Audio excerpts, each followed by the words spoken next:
Hey everybody, I am your host Elad, and today I'm reporting to you from New York City at a pro-life rally. It's called Alive from New York. There's also some counter-protesters I was able to talk to. Let's go talk to some people around here, see what's going on. Forced motherhood is female enslavement. Can you tell me a little bit more about the sign and what you mean by forced motherhood? Well, exactly what that means, right? That if you force women to have children. But is it talking about like rape or just like when are women having kids? Okay. Absolutely. But like in what cases are women being forced to be mothers in the United States? Well, if they don't have a right to have an abortion, then they're forced to have children. That's how that works, right? So we have very liberal abortion laws in New York City. I think almost until term, we're able to terminate the pregnancy. What other changes do you want to see to the New York law to be more pro-choice? Well, women have a right to choose what they want to do with their body. I mean, it's not for us to say, it's not for me to say, it's not for you to say, it's not for the state to say. Yeah. They have a right to do what they want. Yeah. Is there any point in the pregnancy where you think it's too late to get an abortion? Like 7 months, 8 months, you know, when the woman's dilating? I personally do not believe so. Yeah. Even when the woman's dilating, like about in the process of getting ready to give birth? Because that's what a lot of abortion critics are worried about. A woman has a right to choose what happens to her body. It is connected to her until hey, how's it going? When does the woman in the womb's choice come into play, or does it ever? I'm sorry? When does the woman in the womb's choice come into play, or does it ever? The woman in the womb. Like I'm not sure what a you're woman saying. pregnant with another a woman in her womb, 8 months pregnant. Does that woman have the right to choose at any point? You can split because you're clearly not part of this crowd. And was there anything else you wanted to note? No. All right. Thank you so much for your time. I really appreciate it. So we're out here for a pro-life rally. Can you tell me a little bit about why you're out here and what it means for you to be out here? Well, I'm pro-life. Every effort that you make that will impact someone to see the value of life, I think is a worthwhile cause. And realistically, you have a lot of people out here from all walks of life, different experiences, different backgrounds. If one person's life is positively impacted, that it causes them to change their view in terms of the value of life, then the effort's worth it. Yeah. What do you think? I've commonly heard that if we make this illegal, that there's just going to be more backdoor abortions, backroom abortions that will specifically hurt poorer communities. What are your thoughts on that? I mean, look, I think that certainly was the case a while ago. I mean, years ago, it's a historical fact. It's well documented that especially it would negatively and disproportionately impact poor people. If they were going to get it, they would get it. If it had to be at a back door, if it had to be with a doctor who was going to cut corners to do it, I'm not so sure that's really relevant today.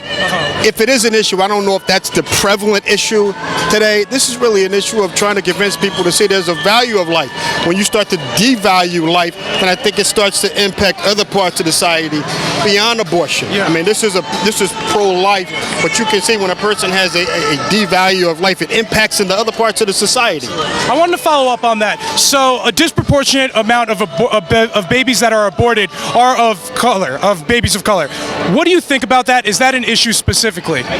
It's an issue because the places where these abortions are done have been purposely, strategically placed in neighborhoods. Do you think black people are being targeted by Planned Parenthood? Well, listen. If you're going to look at a corporation, you're always going to look at the CEO. You're always going to look at the founder. Margaret Sanger is no secret to anybody. Do your research, Google it. I ask anyone, challenge anyone. Do you think Margaret Sanger was a racist who hated black people and was trying to encourage more black babies to be aborted? Listen, the crime with Margaret Sanger is the audacity to try and use a black pastor, as a minister myself, to try and use a black pastor to do just that, to achieve just that objective. Now, it's a historical fact. Again, that's what she did. She clearly had, adverse viewpoints about black people in general.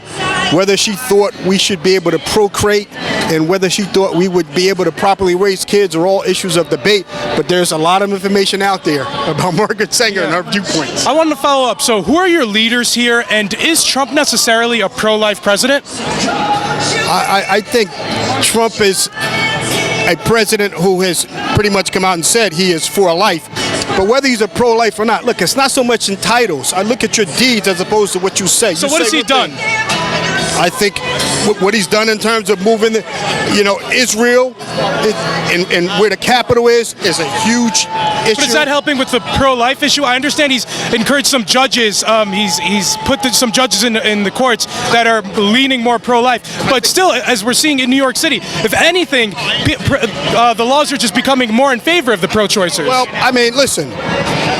You have every coin's got a head side and it's got a tail side. Yeah. You get people in. It starts with him nominating and putting judges in there who you go on their record, you interview them, you see what they're going to say, and if they're going to espouse positions that's pro-life, then you got to start there and hope once they get in, once they're confirmed, they live up to what they say they were going to do.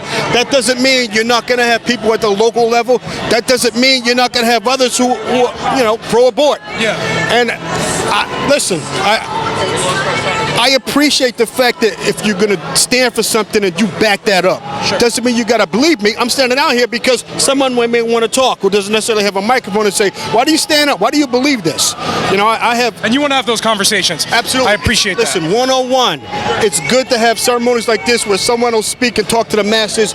You convince them in one-on-one conversation, and it may not just be the first one. It may be, let's sit down, let's break bread together, brother or sister, and then let's talk about your beliefs.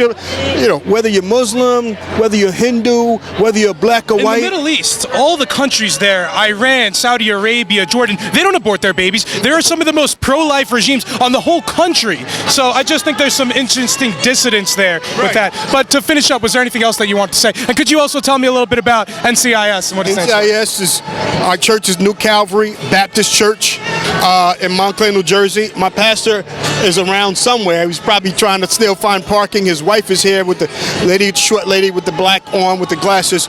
We stand for life, and we stand for life for all children. Of course, black children are disproportionately, killed in our black women's wombs, and so we're going to stand. Are we in a better position to reach black lives? Potentially. We want to reach a life, a woman, to let you know we don't necessarily blame you.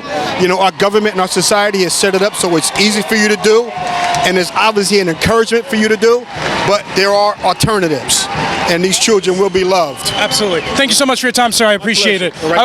So we're out here today for a pro-life rally. I see you have a sign over here. It says, I am a pro-life feminist. Yes. Can you tell me where feminism and being pro-life intersects nowadays? Because it feels like this new wave of feminism is kind of more pro-choice. Well, I am holding a sign from the New Wave Feminist, which is a group that Destiny Herndon de la Rosa founded in New Jersey. Feminism is embracing what makes us women, and what truly makes us women is our ability to have children and to care for our children. So we believe that true feminism means that we can be mothers and compete with men in the workplace, and that we shouldn't have to actually kill our children to be like men, that it's hurting women. True feminism is embracing our fertility and our compassion. Do you think at any point during a pregnancy it's okay to terminate that pregnancy, whether it be, with a Plan B pill, right after something like conception, or where does life happen for you? No, I do not believe it. I believe life begins at conception, and that we need to protect that life, and it has to do with the human rights of the unborn child, civil rights of the unborn child. What about contraceptive methods? Are those okay? Is preventing pregnancy okay? Well, I'm personally a Catholic, so I believe in natural family planning, but I think that contraceptive decisions are up to the conscience of the people who use them, except some of them are abortifacients. So a lot of critics say that when you make things illegal, then they're just done behind the scenes, and it's particularly bad for the more poor people.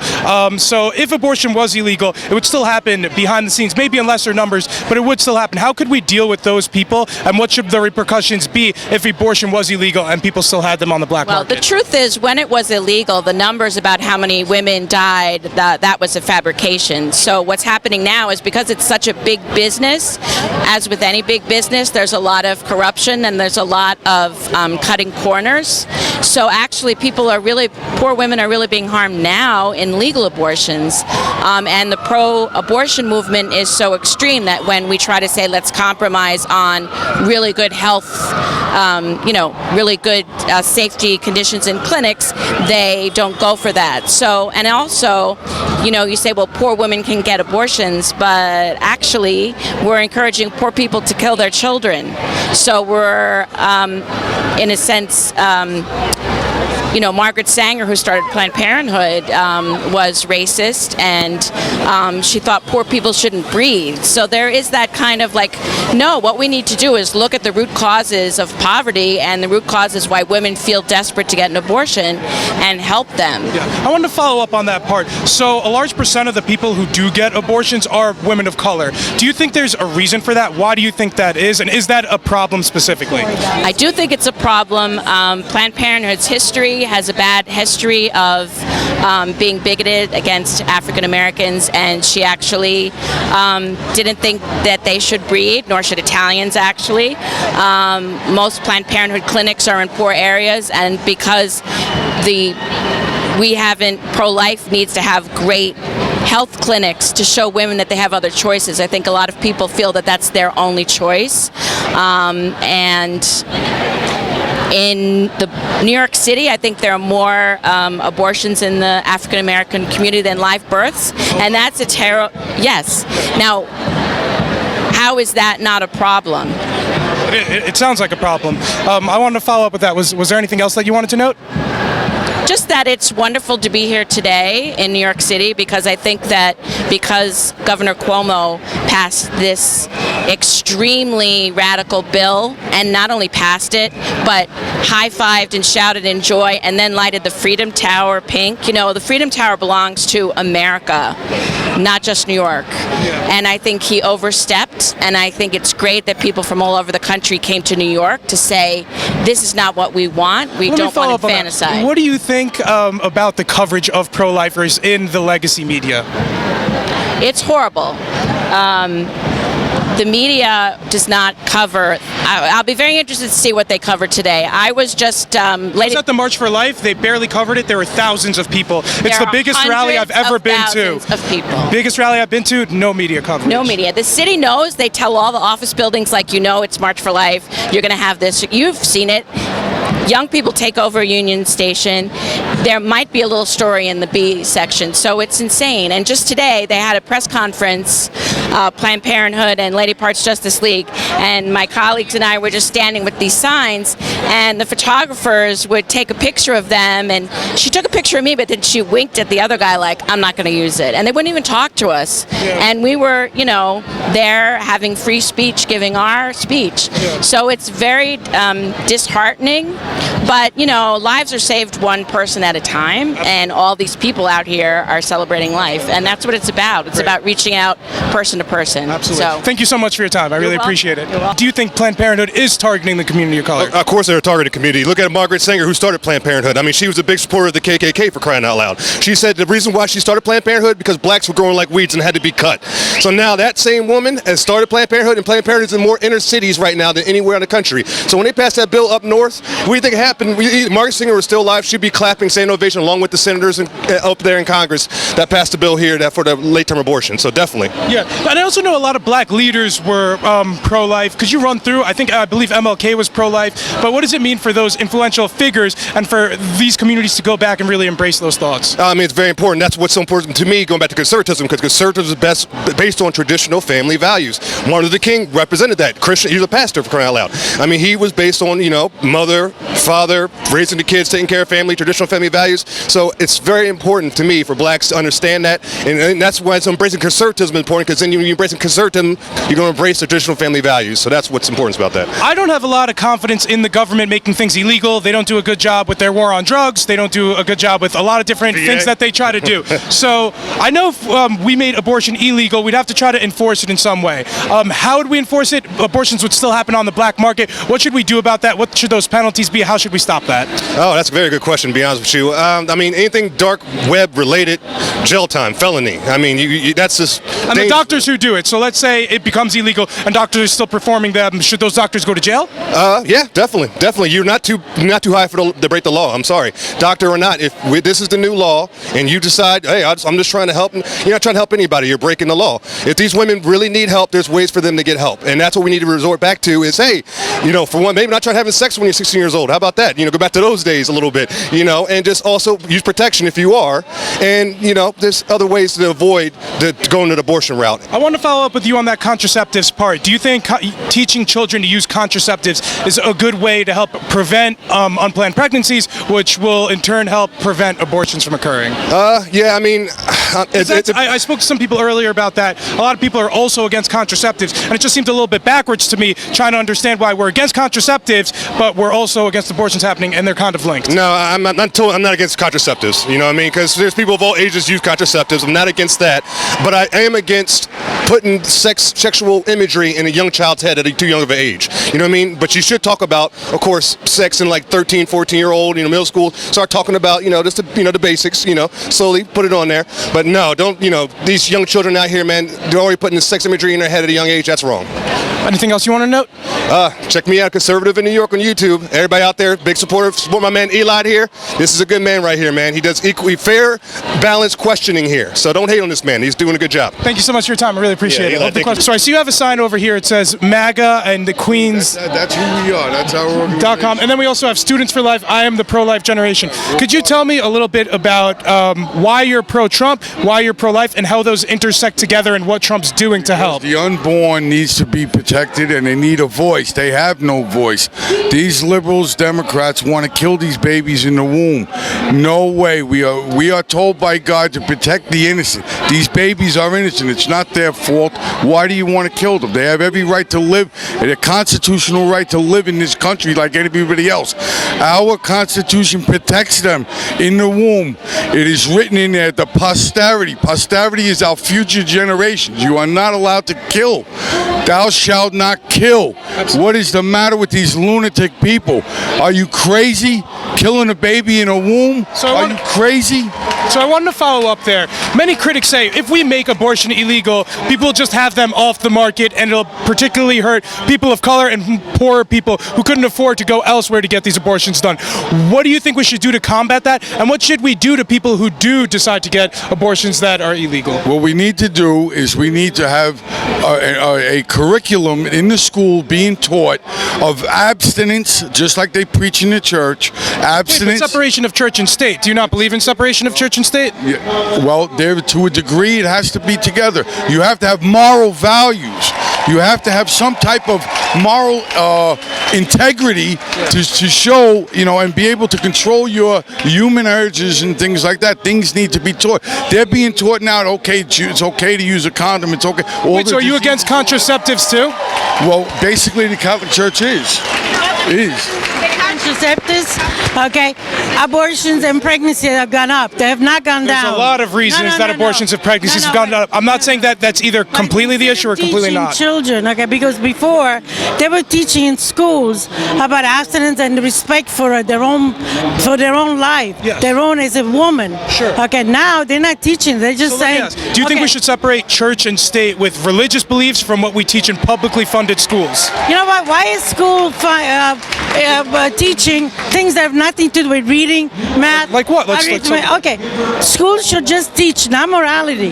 They should stick to math, English. Well, you could teach philosophy that deals in morals and ethics too, of famous philosophers. Yeah. When school actually tells the kids that they got to go out and protest against, for abortion or something like that, that should not be allowed.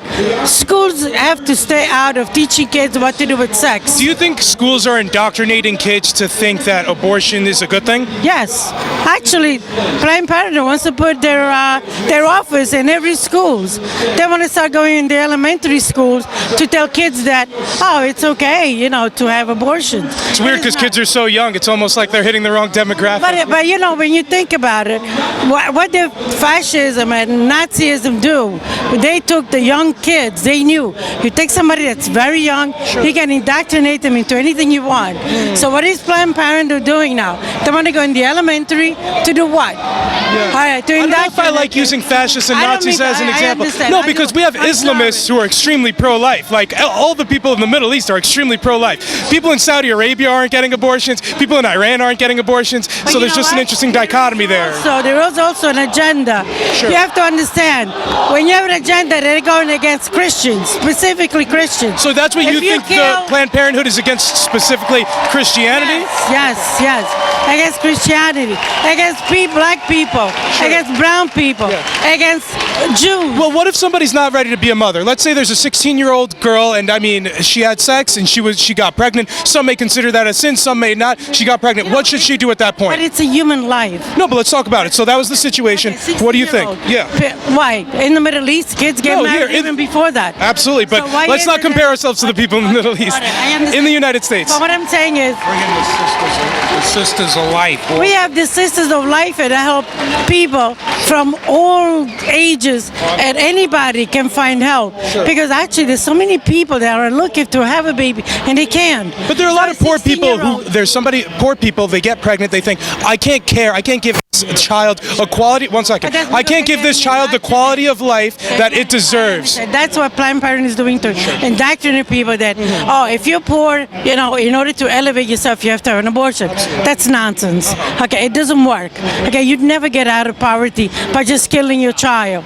Killing your child not only gives you guilt, okay, it makes you look, it demoralizes you as a human being.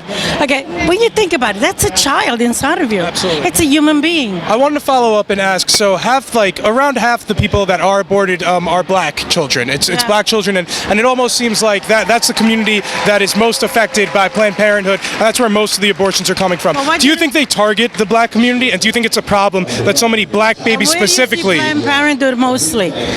Cities? In the poor communities, in the black communities, in the brown communities, in those communities that are poor, Christians especially. Planned Parenthood, which is funded by George Soros, specifically. In the United States government. Yeah. I don't know about George Soros. United States government, they get public funding. No, I'm telling you, they get public funding. Yeah, I know. But that should be done. Okay, because they're supposed to be for women's health. Women's health what? Abortion is not women's health. Well, what do you think about contraceptives? Because they also give contraceptives. Come here. Get in there. Wait, please. So I want to follow up. Contraceptives, are those okay? No. Contraceptives aren't kosher, but what does that have to do with pregnancy? Okay, contraceptive only takes another. You say, oh, if An I abortion, use this, I can have sex. Well, you Pope- can have protected sex. Wait. No, the Pope said it. I think it was Pope John Paul. He said once you start with contraceptives, it's going to be, you're going to have a lot more abortions, you're going to have a lot more pregnancies, and it has happened. Sure. Contraceptive does not prevent pregnancies because the people Contraceptives don't prevent No, pregnancies. you know Come why? on. No, come on. Come on. Come on. Contraceptives Wait, don't let me prevent finish, let me pregnancies. finish. I'm a biologist. I understand that, but you have to understand when you think that you're safe by doing that, okay? So then I can just use this and All right, so that's it. But the when birth you- control when is you're like not- you're not 99% effective. You're not teaching that child to have respect for herself. Okay, that would be your Or argument for that man then. to have respect for his body too. Because why is it it's only a woman's problem to have respect for herself? Men also should have respect for their own as to who they're going to be with. Absolutely. I agree with you. Okay, so why is it that they're not teaching that in school? Yeah, they'll teach about how to put on a condom. Okay, Interesting take. Okay. that's ridiculous. My kids, when they were little, they went to school, and there's a thing up on the teaching them how to put on a condom. Hey, that's my problem. I think. Well, if you don't teach these children to wear a condom, they still might have sex then without a condom and then lead to more pregnancies. What about before 1973? Let's talk about That was that. before the sexual revolutions. Come on, the sexual revolution started in the 60s. Don't give me that, okay? All right, let's not start that. Well, that was, that started in the 60s in my time, all right? And let me tell you, that particular one was a disaster, okay? People thought they trying to indoctrinate women that, hey, you can do whatever you want. You're just as good as a man. No, it's not.